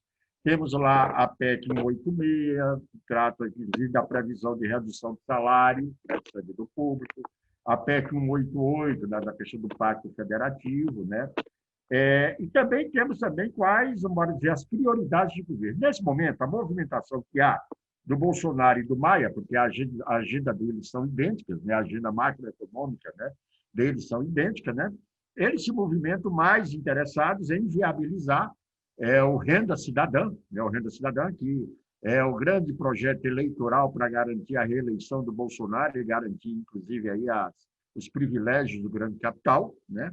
E, nesse momento, eles estão priorizando agora, até o final do ano, a discussão em torno da reforma tributária, a discussão em torno da PEC 186, a aprovação da PEC 186, a aprovação da PEC 188, né, e talvez, segundo alguns analistas, alguns observadores desse movimento, né, principalmente conversando com os companheiros do DIAP, talvez a votação, né, da emenda 32, né, só se dar-se-á já a partir do primeiro semestre, do início do próximo ano, quando começar a próxima legislatura em fevereiro. Mas também, inclusive hoje eu já ouvi que o Maia andou sinalizando, inclusive, talvez já colocar também a PEC 32 após as eleições. A única coisa que nós podemos dizer, talvez, nesse momento, sobre o olhar de vários especialistas, é que antes das eleições municipais, eles não vão colocar ela para tramitar, para votar, porque ela é tão ruim que, inclusive, vai atrapalhar alguns projetos eleitorais de candidatos do governo nas eleições municipais. Mas, pelo andar aí, né, pelas movimentações e observando, né, o olhar desses analistas que acompanham a vida no Congresso, o processo legislativo, talvez, prioritariamente, o governo esteja mais preocupado agora de trabalhar as questões tributárias, a PEC 186, a PEC 188, para após colocar, né, como agenda prioritária a PEC 32. Isso não nos dá nenhuma tranquilidade, né, porque é só uma questão de tempo, porque hoje, né, se a gente fosse fazer uma avaliação fria, nós não temos voto hoje para barrar essa PEC no Congresso Nacional. Então, aí envolve o processo de mobilização da gente construir uma massa crítica que tenha condições de criar um nível de pressão para que se mude, inclusive, os votos no Congresso Nacional. Quanto aos servidores do Poder Legislativo e do Poder Judiciário, queríamos dizer, primeiro, que a PEC ela é muito abrangente. Ela abrange as três esferas, federal, estadual e municipal, né? E ela abrange executivo, legislativo e judiciário. Só não abrange os chamados membros de poder, que só estão fora dela, nesse momento, os parlamentares, os juízes, os desembargadores, os ministros de tribunais superiores, promotores e procuradores. O restante está todo mundo dentro da proposta de reforma administrativa da PEC 32 e a sua segunda e terceira fase, como também os desdobramentos para Estado e município. Isso. Obrigada, Pedro. Eu já vou continuar no Oeste, né? Vamos lá para o Verdão. A companheira Zig, que chegou da campanha de rua, né? Que está aí na campanha eleitoral, mas está aqui presente também junto conosco, né? Zig, que é a nossa diretora de políticas sociais da CUT Santa Catarina. Então, boa tarde a todos. Cumprimentar o Pedro, cumprimentar o Fausto e o Marcos, nossos convidados, e todos os nossos companheiros aí da CUT, né? E a minha pergunta vem daquilo que também que foi perguntado pela maioria. É para o Marcos, né, Marcos? E dizer um pequeno comentário que essa reforma administrativa, quem precisa do Estado são os pobres, né? Os trabalhadores, e vai diminuir isso, a responsabilidade da presença do Estado nos serviços essenciais da classe trabalhadora. Mas eu estou atenta que eu vi os comentários que se coloca muito das perdas e os planos de carreira, o que é afetado. E nós, trabalhadores da educação, né, se for olhar nas esferas municipais, estadual, é a categoria que tem tem o triênio, tem um plano de carreira. Eu gostaria, sim, Marcos, de colocar aqui, a pergunta vem da maioria, quais os prejuízos, as perdas e o impacto mais na área da educação, porque dos servidores públicos, né, que é o maior quadro de trabalhadores do serviço público no nosso país, vamos dizer, desde a esfera municipal, estadual e federal. Pois é, Zília, né? Prazer em revê-la, né? Assim, mesmo de forma virtual, né? Mas eu acho que você assim tem conhecimento como uma militante antiga ali do magistério, né? Tanto na esfera estadual quanto na esfera municipal aí em Chapecó, né? A importância, né? Primeiro, né? O contingente, né? Tão numeroso e tão representativo, né? Do magistério no serviço público. Né? Esse é um primeiro aspecto que é importante destacar. A segunda coisa é a importância também da carreira para o magistério público. Né? Isso é uma luta aí que tem algumas décadas, né, de fortalecimento da carreira, porque isso não é por acaso, né? Porque há uma disposição constitucional, se eu não me engano é o artigo 206 da Constituição, há uma disposição explícita, né, que a valorização do magistério ela se dá, dentre outras coisas, né, pela LDB, pelas carreiras, né, e pelo piso nacional do magistério. Né? E este processo de valorização tem sido, digamos assim, a centralidade da luta, né, de muito tempo desse segmento do servidor público.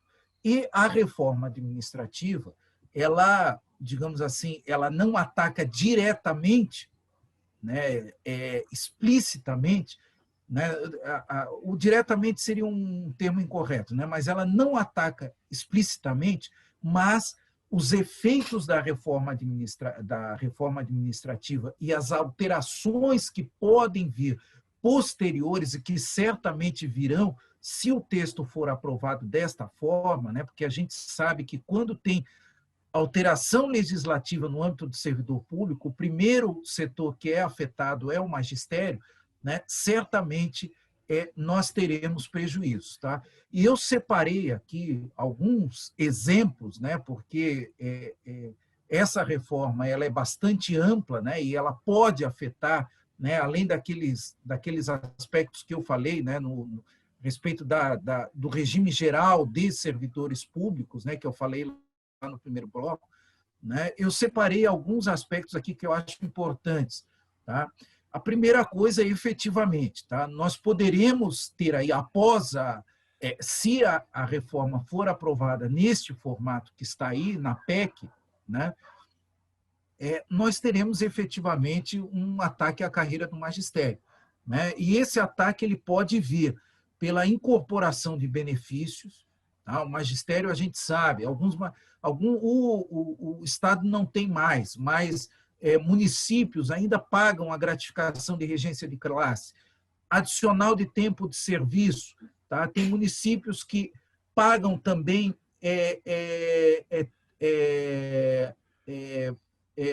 progressões funcionais também por tempo de serviço e por merecimento. Tudo isto pode ser restringido numa reforma futura.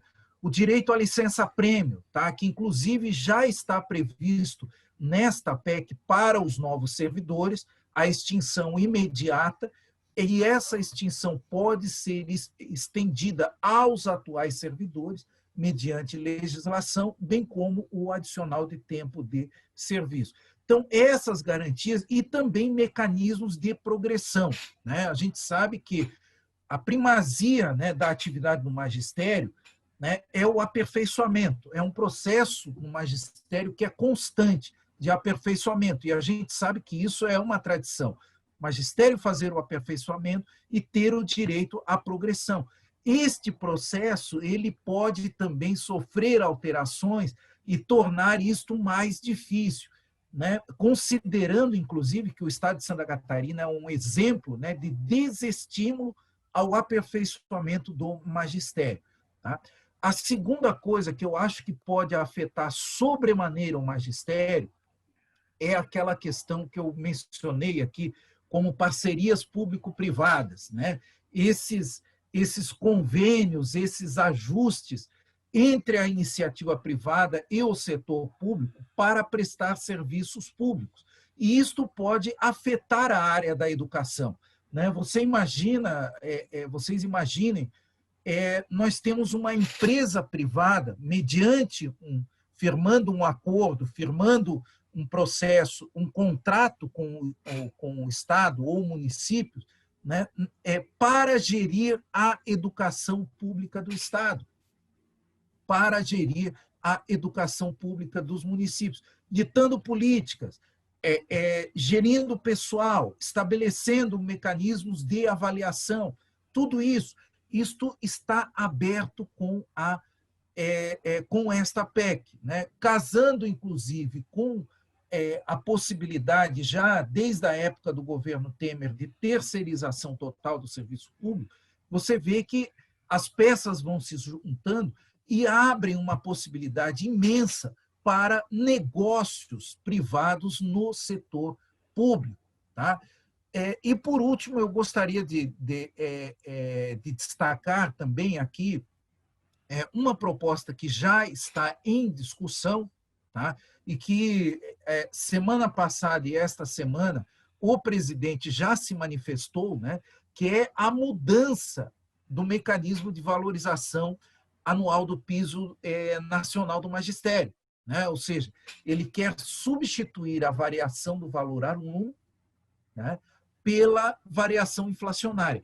E isto representaria, nas carreiras do magistério, né, no valor inicial na carreira, né, representaria, digamos, por exemplo, neste ano, representaria a perda de aproximadamente 1/3 do ganho que se obteve este ano com o piso nacional do magistério. Então, assim, existe uma possibilidade aberta, tá, e realmente efetiva, né, de que esta reforma ela atinja fortemente a educação, né, e que esta educação pública ela venha se tornar assim um grande negócio, né, nesta atuação, nesta miscigenação entre o setor público e o setor privado.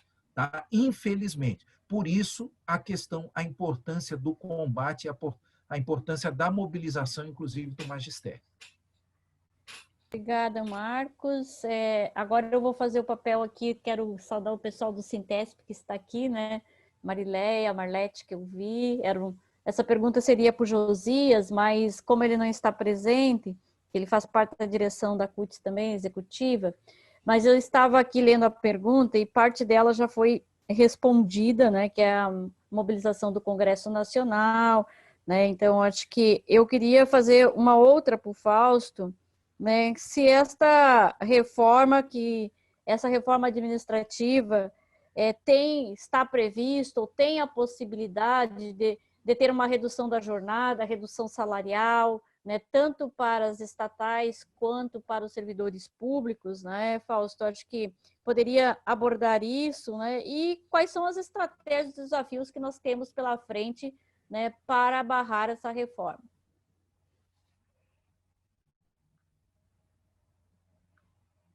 Microfone, Fausto. Bem, nesta PEC isso não fica tão claro assim, mas isso está mais claro na PEC 188, né, que é essa possibilidade de redução tanto da jornada quanto da redução do salário dos servidores. É por isso que eu estou dizendo que o que a gente está vivenciando com relação à reforma administrativa, na verdade, precisa ser analisado sempre em conjunto, tanto com outras legislações que já estão tramitando, outras PECs, outras leis complementares. É bom lembrar que essa reforma ela foi apresentada, inclusive, por etapas, né? E a gente teve acesso tão somente à PEC, o que causa um grande problema, porque você não sabe o que virá do ponto de vista de regulamentação futura. Então, e eles prevêem ainda 2 blocos, né? Ou seja, mais 2 etapas. uma etapa ali que teoricamente são os PLCs, né, ou seja, são as leis complementares que deveriam regular a própria PEC, e depois um outro conjunto que deve regular via lei ordinária. E ali está anunciado, inclusive, eu acho que é bom chamar a atenção, porque o discurso do governo também indica muito a sua intenção, está indicado que nas duas outras etapas, você vai alterar, eles estão chamando da criação de um novo estatuto do servidor. Eu acho que isso é bastante importante, porque isso ajuda a gente a pensar um pouquinho também sobre as possibilidades. Há algumas confusões, né, porque algumas pessoas têm às vezes, lendo ou ouvido falar, porque também estamos discutindo bastante isso, imagina que as formas, inclusive, de contratação, né, a quebra do RJU, significaria que, por exemplo, com alguns contratos, em especial o contrato por prazo determinado ou o contrato por prazo indeterminado, seriam contratos seletistas. Mas não é isso que diz a proposta. O que diz é que ele vai criar uma outra forma de vínculo. Na prática, nós nem sabemos o que é essa outra forma de vínculo, porque ela, teoricamente, viria a ser regulada numa outra lei complementar por este tal novo Estatuto do Servidor. Né? Então, assim, é muito importante dizer isso, porque é muito provável e é bom lembrar como é que é feito o equilíbrio do ponto de vista jurídico e do ponto de vista dos direitos trabalhistas entre servidores e iniciativa privada, né? Porque a legislação ela é construída de modo em que, no caso dos trabalhadores da iniciativa privada, eles, embaixo da consolidação, né, da CLT, você tem um conjunto de direitos que organizam as relações de trabalho do setor privado. E no setor público, você tem um conjunto de legislações que se organizam a partir do Estatuto do Servidor. Por que eu estou chamando a atenção disso? Porque quando você desconstrói a base do Estatuto do Servidor, que é a estabilidade, o conjunto de legislações, e ao mesmo tempo você não tem o conjunto de legislações de suporte que a CLT, por exemplo, tem, você vai ter uma condição de trabalho bastante precária, bastante insegura e bastante precária. Vamos dar como exemplo uma única coisa. No caso da iniciativa privada, você tem multa demissional, você tem fundo de garantia, você tem seguro-desemprego, você tem um conjunto de proteções. Está longe de ser o mundo ideal, eles estão desmontando isso também, mas pelo menos a gente tem conseguido minimamente resistir no chamado artigo 7º. No caso do serviço público, nada disso existe, e muito provavelmente isso será... Aí quando você tira a estabilidade, todas essas outras garantias que estão para o setor privado não se estendem para o setor público. Então, é bastante grave o que a gente está vendo. Muito provavelmente a gente vai olhar um processo de muita precarização no serviço público. E eu tenho chamado a atenção que quando eu discuto a questão dos vínculos, é bom compreender um pouco o que significa o tal do contrato de experiência que eles anunciam, né, e o contrato por prazo determinado. Isso, de certo modo, é trazer para dentro do serviço público a ideia de rotatividade que a gente tem no setor privado e, em especial, em alguns segmentos do setor privado. E aí eu chamo a atenção, né? Será que realmente, e eu acho que isso nós temos que fazer esse debate com a população, a intenção dessa reforma é melhorar a qualidade do serviço público? Porque a gente pode pegar qualquer indicador de qualidade do serviço público, e você vai olhar que uma unidade do serviço público que tem estabilidade de servidores tem normalmente um provimento de serviço muito melhor do que aquela que tem rotatividade. E a gente sabe muito bem disso na educação, porque a gente sabe que tem escolas que conseguem ter equipes normalmente de professores concursados, equipes mais estáveis, e compare com escolas em que muitas vezes você troca até o diretor todo ano. Aqui em São Paulo, a cada ano você troca quase tudo, pelo menos de 1/3 do conjunto de servidores e de professores na educação. E compare essas duas escolas. Você vai ver, sobre qualquer tipo de indicador, onde você tem mais estabilidade, você tem maior qualidade.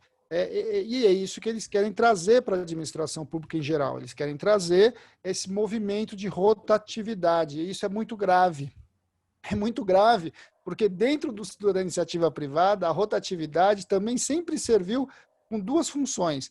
Ela reduz o poder do movimento sindical, porque é muito mais difícil você organizar aquele trabalhador que este ano está aqui, ano que vem você não sabe onde ele está. Segundo, você rebaixa salários, porque você introduz um processo de competitividade e coloca todo o exército de reserva o tempo todo para estar competindo. Então, na prática, o que você vai fazendo? Você vai arrochando salários do conjunto médio da população. A rotatividade no Brasil sempre serviu para isso, e bem ou mal a gente conseguiu resistir a isso no serviço público pela manutenção da estabilidade, algo que eles quebram para todo mundo, inclusive. É bom entender também que, pela proposta, eles vão quebrar os mecanismos, inclusive, da questão lá do processo administrativo, ou seja, o conjunto ali de ferramentas, né, de instâncias que foram criadas de participação social e de participação democrática na própria lógica desse processo administrativo. Isso vai virar quase que uma figura discricionária do chefe de plantão. Colocando sobre as costas do servidor o famoso facão que a gente conhece na iniciativa privada. Então, do ponto de vista mais objetivo, a gente vai assistir, muito provavelmente, um processo muito acelerado de desconstrução, e eu vou insistir, às vezes, a gente precisa desconstruir os mitos, né, para fazer esse embate. Se a gente não desconstruir esses mitos sobre o setor público, vêm sendo construídos desde 88.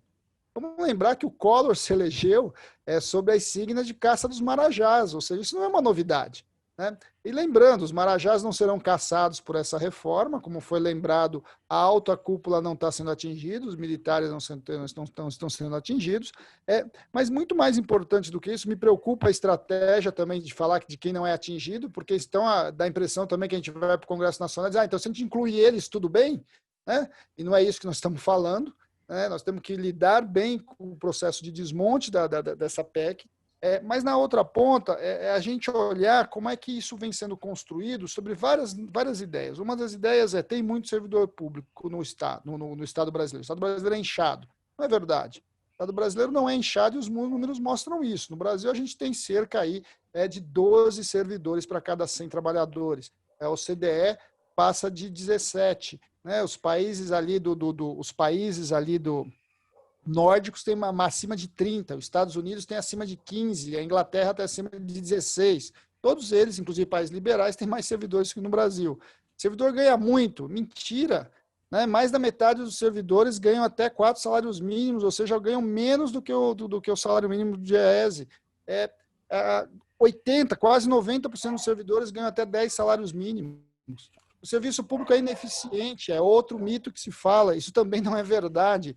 Qualquer secretaria de educação, só como um exemplo, administra uma quantidade de trabalhadores e presta serviço, né, presta efetivo serviço para uma quantidade enorme da população que nenhuma empresa privada hoje, no Brasil certamente, e dificilmente você vai encontrar, inclusive, empresas globais com o tamanho de uma secretaria de educação, por exemplo. Tenta se comparar Estado com o setor privado simplesmente com uma ideia de que não faz sentido, ela não para em pé. Ela não para em pé. Eu já fiz essa conta várias vezes, pegue o custo aluno qualidade, o custo aluno do Fundeb, que está ali em alguma coisa perto de R$300 por mês, e eu desafio a qualquer escola privada manter uma escola aberta com mensalidades de R$300 por mês. É só para pegar um exemplo só, quando a gente pega do ponto de vista de custo. Então, assim, quando a gente olha para esse movimento, como é que a gente vai barrar esse processo? Bem, a gente vai barrar discutindo com a população. E não tem outro jeito, nós precisamos discutir isso com a população.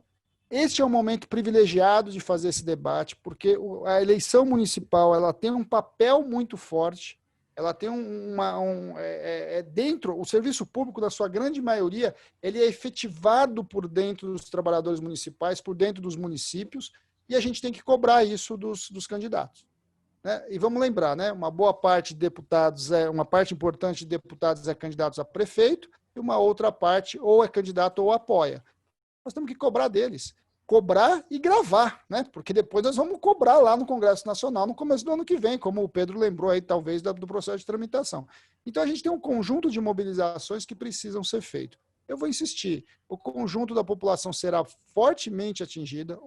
A desgraça nossa desse debate é que ela só vai sentir o drama quando, de fato, a implementação já tiver sido efetivada, e aí começa o processo de degringolar os direitos sociais, e ele só vai perceber isso daqui 10, 15, 20 anos, e aí já foi para o brejo. Agora, como é que a gente consegue fazer esse debate? Eu acho que esse é o nosso desafio. A gente precisa melhorar os movimentos de comunicação, a gente precisa ampliar o debate com a população, mas eu gosto de lembrar algumas coisas. A gente já teve referências do que eles querem. Né?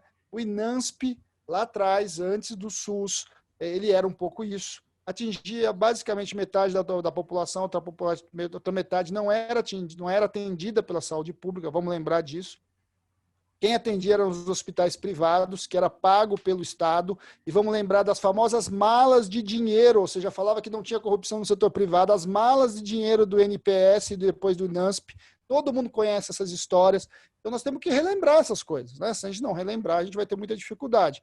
A gente precisa colocar os números na mesa, nós temos hoje 99% das crianças dentro das escolas, antes da educação pública, a gente não chegava a ter 30% das crianças nas escolas, nós temos 70% dos jovens no ensino médio, na época da ditadura, você não chegava a 30% dos jovens no ensino médio, a gente precisa mostrar esses números, né? Porque senão dá a impressão que a gente aceita o conceito de que o serviço público é ruim.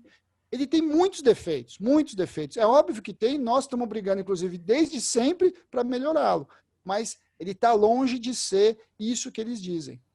E o que irrita mais, me perdoe assim, o depoimento, mas o que me irrita muito é que quem normalmente fala mal do serviço público não o conhece. Não tem o seu filho na escola pública, não vai na saúde pública, não necessita da assistência social pública. O que está por trás de tudo isso, a gente sabe que é a outra reforma que está já tramitando, que é a reforma tributária, em que, no fundo, o que essa classe quer, em especial os mais ricos, é desonerar as empresas e desonerar mais ainda os mais ricos dentro desse país. De certo modo, é um Estado mínimo para os pobres e um Estado máximo para os ricos. É isso que está por trás da proposta da reforma administrativa que está lá no Congresso hoje. Obrigado, Fausto. Eu não vi nenhuma inscrição. Se alguém se inscreveu, quer levantar a mão rápido ali, né? Porque daí depois a gente já passa para as considerações finais dos companheiros. Se alguém não se sentiu contemplado, né, dou-lhe uma, dou-lhe duas, levanta. Enquanto isso, eu registro aqui a participação da Escola Sul, do nosso formador Rafael, funcionários da FECESC, a Eva, assessoria que está aqui, nós temos assessoria de comunicação, temos funcionários de sindicatos, os companheiros metalúrgicos que eu não tinha citado antes, né? Eu queria ler todo o nome de todos, mas são 50 e poucos que estão aqui na sala, eu posso esquecer, né? Então, se não tens, né, Priscila? Eu não vi ninguém no chat se inscrever. Não, ninguém se inscreveu até agora, Ana. Então, gente, pelo que eu vi, adiantado, assim, eu sei que é sexta-feira e tem gente que já está com a geladinha pronta, outros estão fazendo salgadinhos, né? Mas eu entendi, assim, que as nossas perguntas contemplou muito, né? Eu acho que deu para a gente perceber que os nossos debatedores, eles têm muito afinidade nas falas, né? Mesmo na distância, mas tem muita afinidade de dizer que essa reforma para nós não serve para ninguém, né? Principalmente para a sociedade brasileira, aquilo que o Fausto acabou de dizer, que aqueles que precisam dos serviços públicos, né? Porque quem aprova lá não tem seu filho na escola pública, deputados que favoráveis às reformas e que desqualificam os serviços públicos é porque eles não utilizam, né, dos serviços públicos. E nós temos pessoas aqui que são da saúde, que eu já vi a Marileia aqui, né, que sabe o sucateamento, né, dos serviços públicos. Ela que trabalhava no LACEN, que é aposentada, onde hoje fazem os testes do Covid, a gente sabe que deixa de atender, não tem testes suficientes no estado para atender a população aqui em Santa Catarina, né? Então, acho que, visto que os nossos debatedores também devem ter outra agenda, eu vou agora, então, passar para as considerações finais e depois fazer os agradecimentos também especial a cada um. E não saiam da sala que, antes de nós fecharmos, vamos fazer a foto coletiva e o Lírio também vai passar um pouco as informações sobre o dia 28, além dessa atividade, o que é que nós temos mais para o dia 28. Como o Marcos se mexeu primeiro, eu vou passar para o Marcos fazer essas considerações finais, Marcos, diante desse debate, dessa roda de conversa, né, que não deu para passar cafezinho e nem o chimarrão, né, mas a gente sabe que foi um meio que nós achamos para não ficar tão cansativo, né, e que às vezes as pessoas, quando se inscrevem, acabam sempre se inscrevendo os mesmos, e as pessoas não acabam não falando, e a gente teve o trabalho, então, de sistematizar, e agradecer a Priscila pelo esse trabalho excelente que ela fez, de sistematizar e organizar essa nossa roda de conversa. Marcos, com você. Bacana, Ana Júlia, ficou legal. Esse sistema de roda de conversa ficou melhor que aquele tradicional. Valeu. Beleza. Marcos, obrigado, Carlinhos, pelo apoio e a força moral. Primeiro, assim, cumprimentar todo mundo, Ana Júlia, né, e todos os companheiros que participaram dessa conversa, né, cumprimentar os colegas aí, o Pedro e o Fausto, né, que contribuíram também, né, no debate. Obviamente, assim, a gente, mesmo distante, né, a gente conseguiu estabelecer um diálogo, né, uma unidade no discurso em relação à reforma, né? E eu acho que isso só demonstra, né, o ímpeto, né? A gente consegue ver com essa gravidade que a reforma chega até nós, né? O ímpeto que esse governo tem de promover alterações no Estado brasileiro, né? E isso para nós transmite, né? E o que é possível ver diante disso é que a gente está diante de uma guerra de classes aberta, né? Ou seja, aquilo que a Constituição de 88 proclamava, né? Uma conciliação de classe, né? Então, tanto a Constituição tem artigo 5º e artigo 7º, principalmente o artigo 7º, os direitos sociais, né? Artigo 5º tem vários direitos que a gente chama de liberdades negativas, né? Garantias individuais e coletivas, né? Mas também tem a questão da iniciativa privada, lá no artigo 170. Né? Nós temos o direito à propriedade privada e temos lá a função social da terra. Né? Então, esse mecanismo de conciliação, né, que foi criado com a Constituição de 88, ela, efetivamente, nós estamos num momento assim, de declínio daquele momento de conciliação, né? E nós estamos numa guerra aberta hoje, né? E por isso essa sucessão de reformas. E eu acho importante aqui, o Fausto que me antecedeu lembrou isso, tá? Que nós temos um encadeamento de reformas e hoje a pauta do Congresso ela está represada por várias reformas, né? E aí há a importância também da gente estabelecer uma discussão, além da reforma administrativa, precisamos discutir também a reforma tributária, que é o que está na fila aí, né? E principalmente, pessoal, para a gente se armar diante daquelas situações que são colocadas para nós, por exemplo, que pipocam no cenário político, por exemplo, como o imposto sobre grandes fortunas, né? Para que a gente possa compreender, né, dentro deste processo de reforma tributária que está sendo proposto para o governo, onde está o imposto sobre grandes fortunas, onde está o restabelecimento da tal da CPMF, né, ou de um tributo, né, que controle os fluxos financeiros, né, no sistema econômico. Ou seja, a gente precisa repetir essas atividades, né, que são atividades formativas e atividades que possam nos armar para enfrentar essa guerra de classe que está instalada. Tá? E dizer o seguinte, que eu, como advogado, né, e militando no judiciário, sou um militante já de longa data no judiciário, eu aprendi uma coisa desde cedo e todo esse tempo eu tenho reafirmado. Primeiro é a confiança na classe trabalhadora e segundo, a confiança na capacidade que a classe trabalhadora tem de organização e luta. E este é o mecanismo que nós temos disponíveis para alcançar a nossa libertação. É a luta constante. É isto, companheiros, um abraço.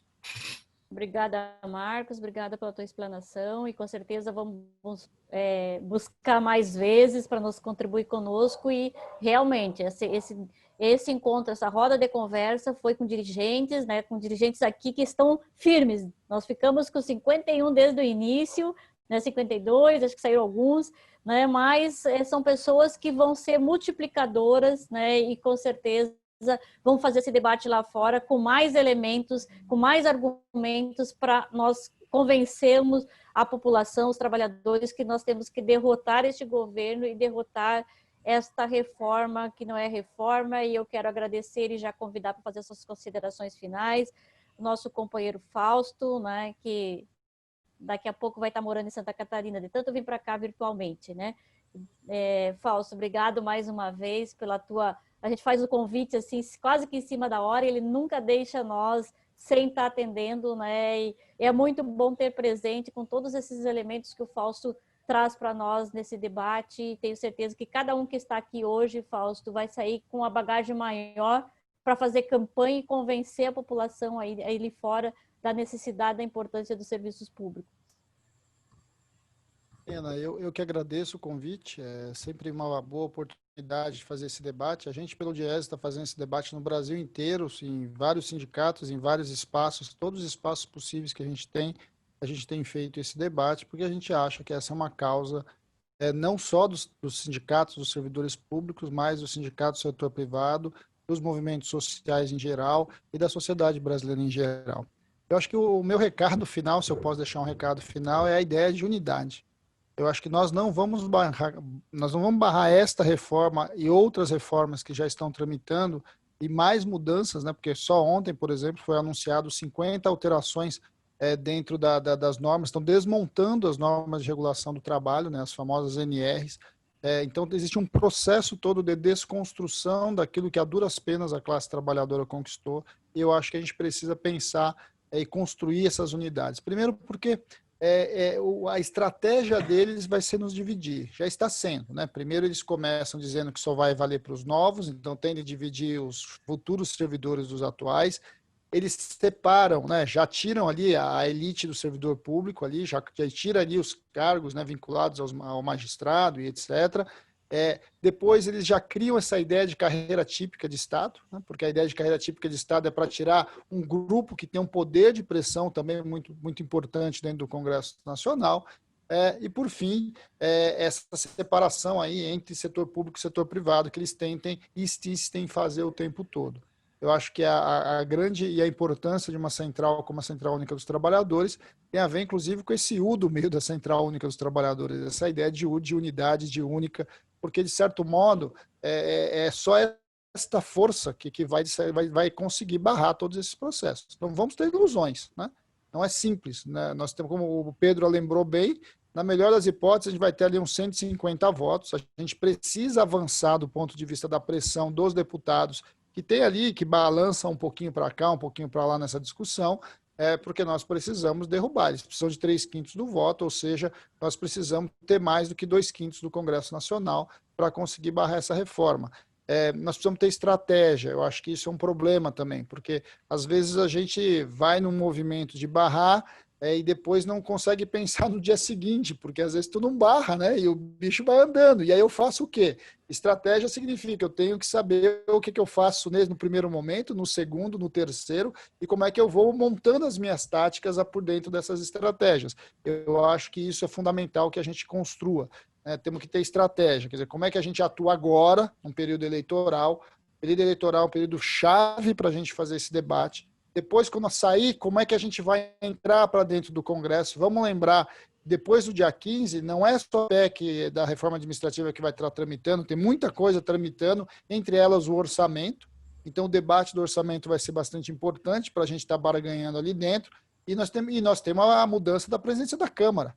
No meio está tudo isso, de certo modo, está girando em torno de quem vai ser o novo presidente da Câmara, que neste governo a gente sabe que tem tido um papel bastante importante, inclusive.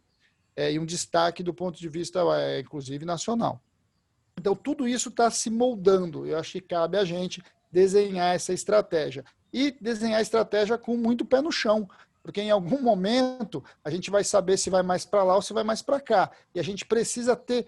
por isso que, por exemplo, as palavras do Dr. Marcos é fundamental para a gente entender juridicamente quais são os elementos que são estratégicos de cada elemento que está dentro da PEC. Por quê? Porque se a gente tiver que tirar, no eventual a PEC vai tramitar, nós temos que saber o que nós temos que tirar dela. Como é que a gente desidrata uma PEC dessa para que ela signifique muito pouco. Nós fizemos isso na reforma administrativa, na reforma da Previdência. Às vezes a gente gosta muito de chicotinho, né, dizer que a gente não conseguiu muita coisa, mas, gente, nós tiramos da reforma da Previdência a capitalização, que era o núcleo duro de um processo de privatização da Previdência. A gente tem que valorizar isso. E isso foi feito por meio de uma luta muito dura e por meio de uma estratégia que a gente construiu, identificando, inclusive, o que era central naquela PEC. E eu acho que nós temos que fazer isso nessa PEC também. Então, mais uma vez, eu agradeço a possibilidade de conversar com vocês. O DIEESE é um órgão criado e mantido pelo movimento sindical.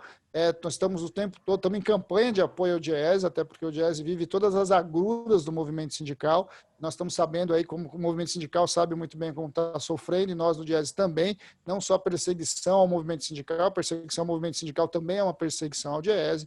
E a gente também, do mesmo jeito que a gente já está sempre junto apoiando, a gente agradece sempre o apoio do movimento sindical que está sempre junto conosco aí nessa luta e nessa batalha. Mais uma vez, bom final de semana a todos, boa sexta-feira a todos, e se Deus quiser a gente vai estar nessa luta juntos o tempo que for preciso. E vamos lá, né? Vamos ter esperança, né? Como eu sempre tenho terminado minhas falas, vamos ter esperança do jeito freiriano, né? Esperança de esperançar, né? Aquela esperança que a gente não fica sentado esperando, mas aquela esperança que a gente vai na luta, na busca da nossa utopia. Obrigado, gente. Boa noite. Obrigado, Fausto. Só não sai daí. A gente vai pedir para que todos abram a câmera para fazer uma foto antes de passar para o Pedro, porque daí eu quero que o Pedro, nas considerações finais, fale da unidade construída pela CUT, né, a campanha que a CUT está fazendo contra essa reforma administrativa, né, e também do dia 28, acho que o Pedro pode também dar uma animada aí da construção da organização do dia 28, o dia dos servidores públicos. Ó, Aldoir, vamos brindar aqui, ó. Então, vamos lá, vamos abrir as câmeras para a Priscila fazer o print, para que depois possamos estar fazendo divulgação aí, todo mundo com a sua fotinho, bonitinha. Pronto, Pri? Deu? Já bati de alguns. Tem gente que tá com a câmera fechada, mas de certo é porque não conseguiu abrir, né? Deve ser isso, né? Então, Pedro, agora é com você para fazer as considerações finais da tua fala e chamando essa unidade construída pela CUT. E depois do Pedro, vou passar para o Lírio, só para o Lírio passar a organização do dia 28 aqui no estado, que já foi construída junto com o Fórum, tá, Lírio? Ok. Bem, gente, em primeiro lugar, eu queria agradecer o convite da CUT Santa Catarina, né, para participar dessa roda de conversa. Primeiro, Ana Júlia e demais aí, companheiros e companheiras, parabenizar pelo formato, né, e eu espero que não cobrem direito autoral, mas a gente vai dar uma copiada nesse formato por aí, né, nas nossas atividades aí da Confederação, de sindicatos nossos de base. Eu achei muito didático esse formato, né, de discussão, né. E dizer que a cada discussão dessa, a gente acumula uma compreensão melhor sobre todo esse projeto, né, que está colocado aí, que é uma continuidade, né, do projeto que, inclusive, se originou lá no golpe de 2016, né, e dizer que, primeiro também aqui, publicamente, parabenizar o esforço que o DIEESE vem fazendo para contribuir com esses debates. Eu tenho participado com eles, com o Fausto, com o Silvestre, com o Max, né? Quase que diuturnamente, né, Fausto, dessa discussão a nível nacional, em todos os estados da federação, justamente dessa busca de acumular, porque não é fácil, é complexo esse debate, né? É um debate que ele vem sendo construído, né, dentro de uma concepção nazista de que uma mentira repetida muitas vezes, ela se torna verdade, né? Como, por exemplo, né, o mito de que nós temos excesso de servidores, o mito de que o Estado é inchado, o mito de que o Estado gasta muito, né? Então, foram mitos que foram construídos num processo histórico, né, recente, que, infelizmente, se transformou em verdade para a sociedade. E a gente tem essa responsabilidade de desconstruir essas narrativas mentirosas, né? Eu me lembro que, em setembro, no primeiro roteirinho que eu fiz para participar dessa discussão, eu listava lá 7 mentiras. Hoje, minha listinha já está em 14 mentiras, já, né? Que se utilizam para tentar manipular a opinião pública, né, e, naturalmente, jogar a sociedade contra o servidor público, né, inclusive enganando a sociedade, né, de que tudo isso é para melhorar os serviços públicos, a grande enganação, a grande, né, eu diria, manipulação que eles fazem com o povo brasileiro, né, para atender os interesses, naturalmente, do grande capital. É essa lógica, né? É dizer, Ana Júlia, de que nós estamos num processo, né, de construção de unidade muito interessante a nível da Central Única dos Trabalhadores.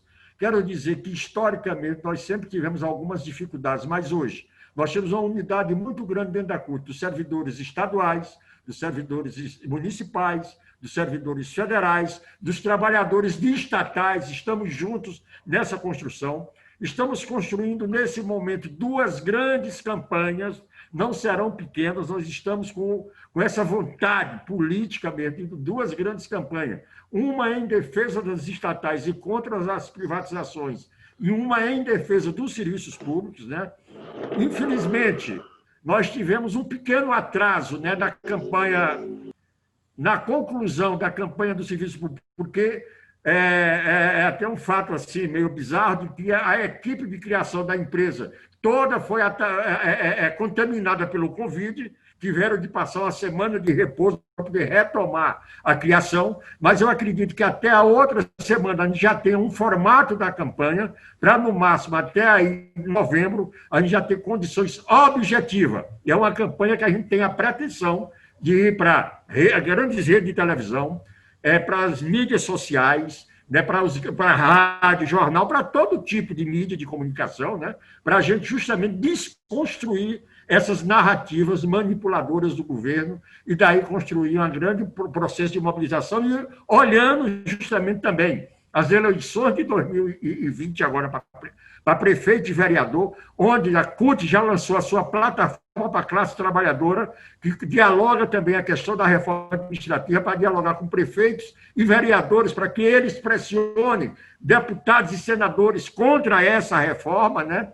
E especificamente para o dia 28 de outubro, que não é dia de comemorar, mas é dia de denunciar, é dia de se manifestar. Nós estamos construindo aí um processo que, inclusive, amanhã à tarde, 14 horas, nós estamos aí com a plenária das 3 séries, estadual, municipal, federal e estatais, para a gente estar justamente pegando informe, mas o que nós temos de informação nesse momento é que, na maioria dos estados, mesmo com as limitações sanitárias, mas nós temos atividades, inclusive presenciais, no dia 28 de outubro, um grande processo, talvez, tudo indica, maior do que o que ocorreu no dia 30 de setembro.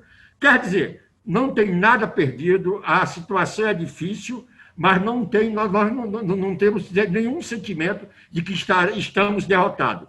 Nós, classe trabalhadora, sempre tivemos a capacidade mesmo, no momento de grandes dificuldades, uma conjuntura extremamente adversa, da gente superar as dificuldades e, com certeza, através desse processo de unidade que a gente observa nesse momento, nós temos condições, sim, de superar essas dificuldades, de criar uma massa crítica que tenha uma capacidade de pressão, que tenha ressonância dentro do Congresso Nacional e a gente derrote mais essa iniciativa de desmonte dos serviços públicos, de desmonte de proteção social do Estado brasileiro para atender os interesses do grande capital. Então, queremos desejar uma boa sexta-feira. Quem tiver uma cervejinha, uma boa música, que vá ouvir, vá relaxar, porque, como dizia o grande revolucionário, endurecer sem jamais perder a ternura. E nós somos humanos e merecemos também um descanso dos lutadores no final de semana e numa sexta-feira. Um abraço a todos e a todas, uma boa noite e parabéns pela atividade realizada pela CUT Santa Catarina.